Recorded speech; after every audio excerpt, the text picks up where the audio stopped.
The late 1880s marked the final phase of the Victorian era in the United Kingdom, a period characterized by rapid industrial expansion in cities like Liverpool, yet rigidly bound by conservative social morality.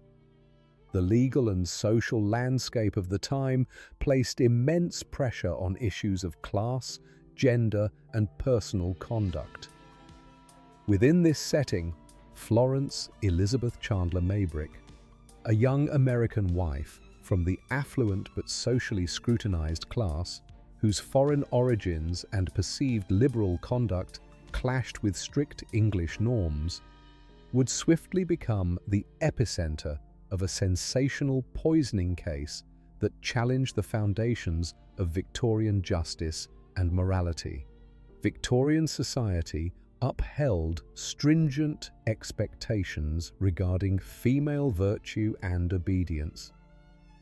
Women were expected to maintain strict adherence to standards of domestic purity, and any deviation, particularly adultery, could result in severe public condemnation and punitive action within the legal system.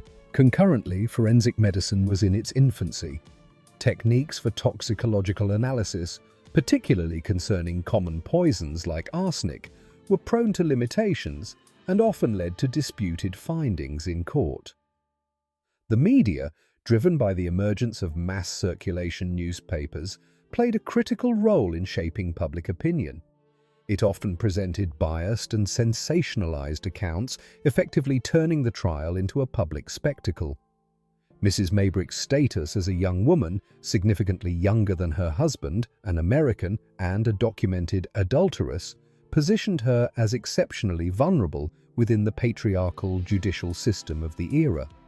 This case is historically significant not just for the mysterious death at its core, but as an illustration of how societal biases, especially those rooted in gender and perceived moral failure, could profoundly influence the outcome of a criminal proceeding.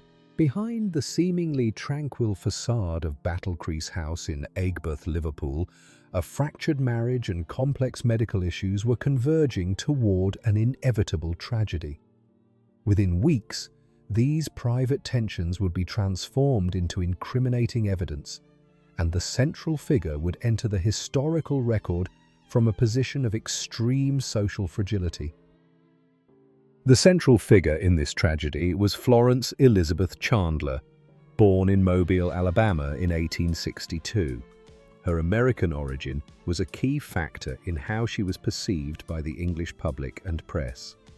She married James Maybrick in 1881, either at the age of 18 or 19.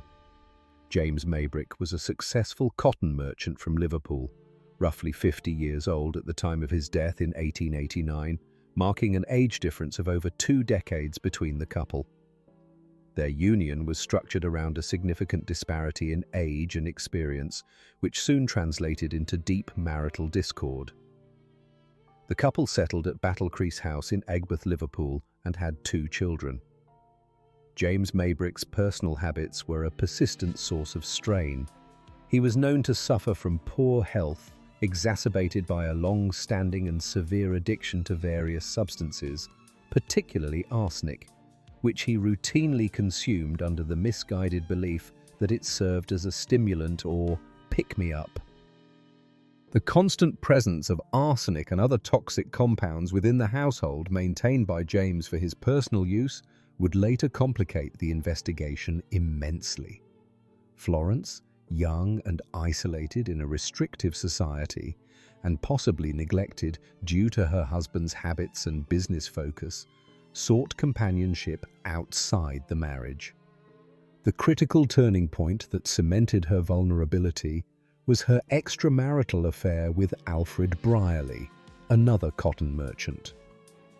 In the moral climate of Victorian England, while a husband's infidelity might be overlooked, a wife's adultery was considered a profound moral transgression, immediately undermining her credibility and public sympathy. This conflict was brought to light just prior to James Maybrick's final illness.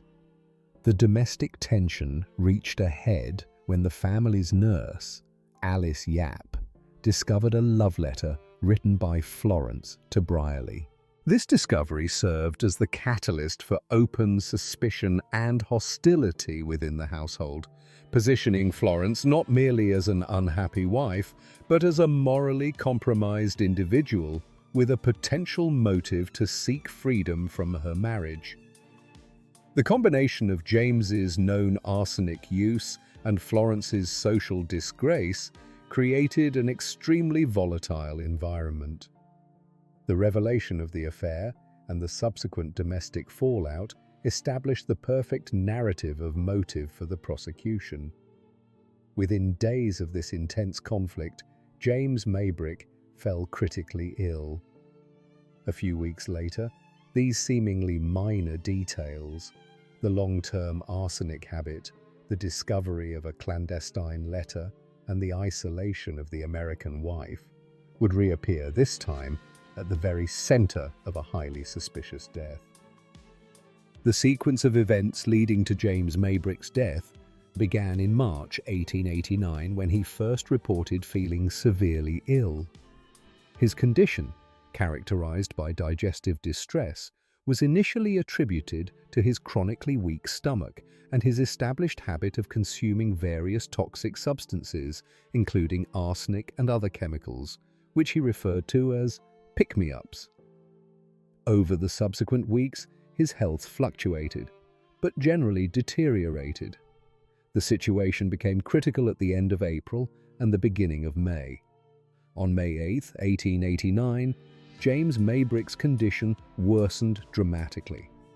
Reports indicate he suffered from severe gastrointestinal symptoms, vomiting, pain, and collapse, consistent with heavy metal poisoning, though these symptoms also mirrored those of extreme digestive illness or his own self-administered overdoses. During this period, Florence Maybrick was observed administering various medicines and nutrients to her husband, including a specific preparation known as Valentine's meat juice. Crucially, the household staff, particularly Nurse Alice Yap, had already been alerted to Florence's moral transgression and were watching her closely.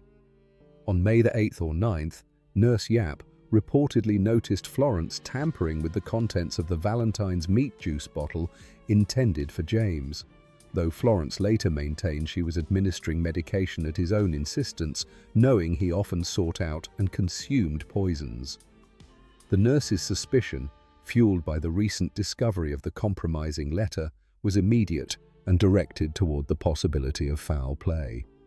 Multiple doctors, including Dr. Carter and Dr. Humphreys, attended to James Maybrick during his final days. Their initial assessments were complicated by Maybrick's medical history. They treated him for gastroenteritis, though the severity of the symptoms began to suggest something more sinister than a natural illness or simple self-medication. The doctor's efforts, however, proved futile. James Maybrick passed away on May 11, 1889, at Battle Crease House. He was approximately 50 years old. The immediate circumstances surrounding the death were highly ambiguous.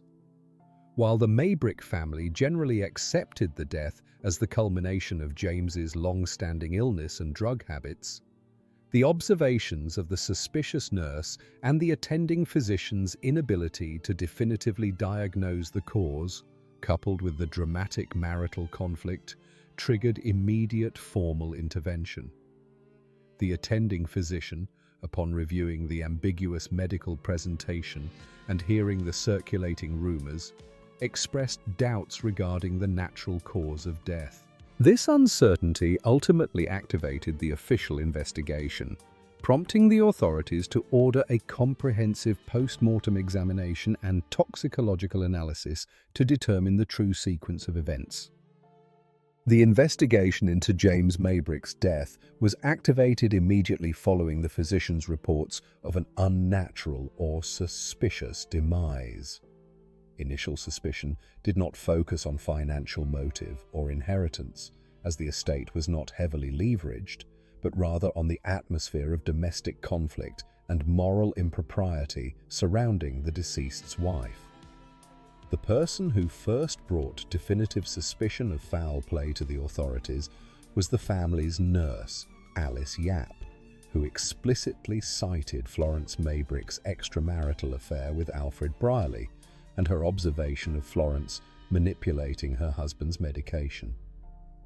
The central step in the subsequent investigation was the post-mortem examination and toxicological analysis. The medical examiner performed the autopsy, focusing on the deceased's digestive organs. The key toxicological finding was the presence of arsenic in the viscera. Specifically, the analysis found approximately 0.19 grain of arsenic. The interpretation of this finding became the central point of contention in the entire case. While the presence of arsenic confirmed poisoning, the amount found was considered by many experts to be insufficient to be conclusively fatal, particularly given Maybrick's established history of habitual arsenic use, a factor that complicated the determination of the source and intent of the dose. Simultaneously, a thorough search of the premises at Battle Crease House was conducted by the authorities. This search yielded significant, albeit circumstantial, physical evidence that was highly prejudicial against Florence. Investigators discovered several items containing arsenic, including, specifically, sheets of sticky flypaper which contained concentrated arsenic compounds. Evidence that Florence had purchased and soaked these flypapers in water. This procedure was understood to be the method used to extract the arsenic into a liquid form for administration. A bottle of this prescribed beef extract, administered to the patient, was found to contain traces of arsenic. This linked the poison directly to the sustenance provided to James Maybrick during his final illness. The discovery of compromising correspondence detailing Florence's affair with Alfred Brierly provided the prosecution with the crucial element of motive, the desire to escape a difficult marriage. The prosecution heavily relied on the testimony of the domestic staff, led by Nurse Yap, who detailed Florence's erratic behavior and her attempts to secretly administer substances to James Maybrick. The narrative painted by the staff depicted Florence as an unfaithful wife, desperate for freedom.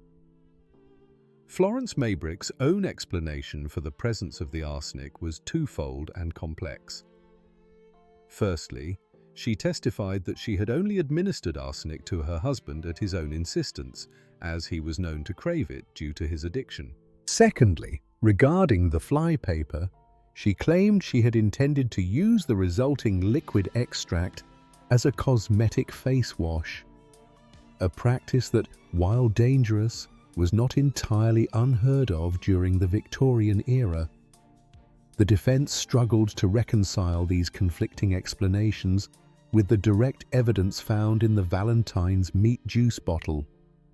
The official investigation's primary hypothesis was that Florence Maybrick had deliberately poisoned her husband with an extracted solution of arsenic from the flypaper over a period of time, motivated by her desire to pursue her relationship with Brierly. The legal chain was built solely on circumstantial evidence: motive, adultery, access, wife, nurse, and opportunity, administering medicine. However, significant alternative hypotheses and weaknesses existed, primarily advanced by the defense and later by public critics. James Maybrick was a known, long-term arsenic addict. Many argued his death was the result of a fatal self-administered dose or cumulative poisoning from years of substance abuse rather than a single homicidal dose. The small quantity of arsenic found post-mortem supported this possibility.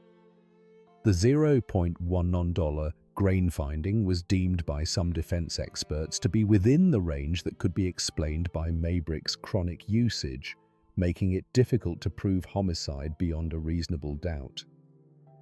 The accumulation of the physical evidence, the damaging testimony regarding the affair, and Florence's failure to provide a coherent, fully credible explanation for the flypaper arsenic tipped the scales. Despite the ambiguities surrounding the forensic data and Maybrick's known habits, the authorities moved past the stage of mere suspicion. Florence Maybrick was formally arrested and charged with murder, and the complete file was transferred to the Crown for prosecution.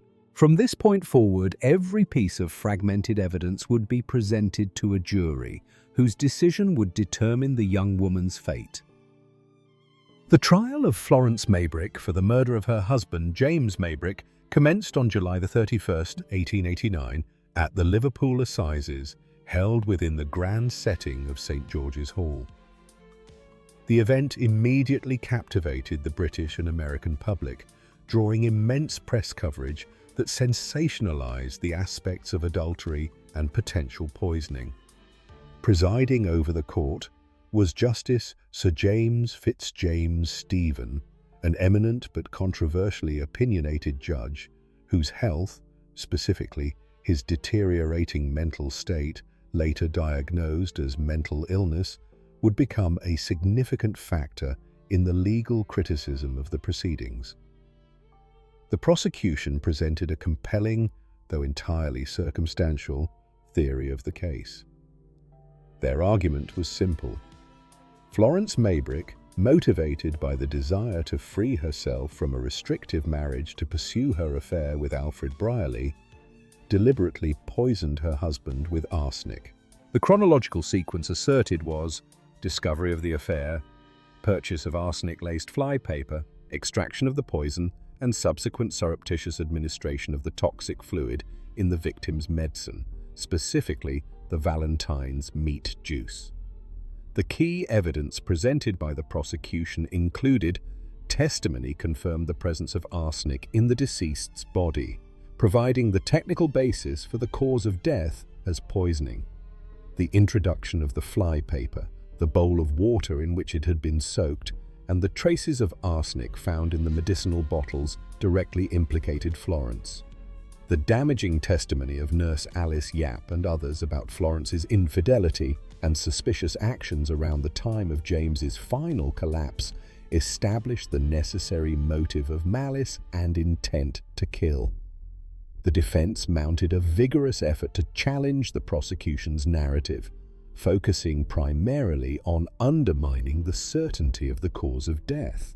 Their principal rebuttal points were: the defense emphasized James Maybrick's long-standing and documented addiction to arsenic and other substances, suggesting he died from a self-administered overdose or the accumulated effects of chronic poisoning, not homicide. Expert witnesses for the defense argued that the quantity of arsenic found in the body, 0.1 grain, was insufficient to be conclusively fatal, especially for an individual with an already high tolerance due to habituation. Florence Maybrick's explanation for the flypaper, that she intended to use the arsenic liquid as a cosmetic facial wash, was put forward as an alternative to the malicious intent alleged by the prosecution. The most critical issue of procedural fairness arose from the conduct of Justice Stephen. His summation to the jury was widely regarded as heavily biased against the defendant. He dwelled excessively on the moral failing of Florence Maybrick, her adultery, treating it as near-conclusive proof of her criminal character and intent to murder. He dismissed the defense's arguments regarding James Maybrick's chronic arsenic use, effectively instructing the jury to focus on the defendant's moral culpability rather than the ambiguity of the forensic evidence. The jury, following Justice Stephen's prejudicial direction and swayed by the strong societal condemnation of adultery, returned a verdict of guilty on August 7, 1889, after only a relatively brief deliberation. The judge immediately sentenced Florence Maybrick to the mandatory punishment for murder, death by hanging. The severity of the verdict, delivered on such circumstantial evidence and following a questionable judicial summation, sent shockwaves across Britain and the United States, immediately signaling that the case was far from closed. Mrs. Maybrick was taken into custody to await execution, beginning a phase of intense public and political lobbying that would dominate the next steps of the case. The declaration of the death sentence against Florence Maybrick on August 7, 1889, immediately triggered an intense public backlash, transforming the legal verdict into a major international controversy.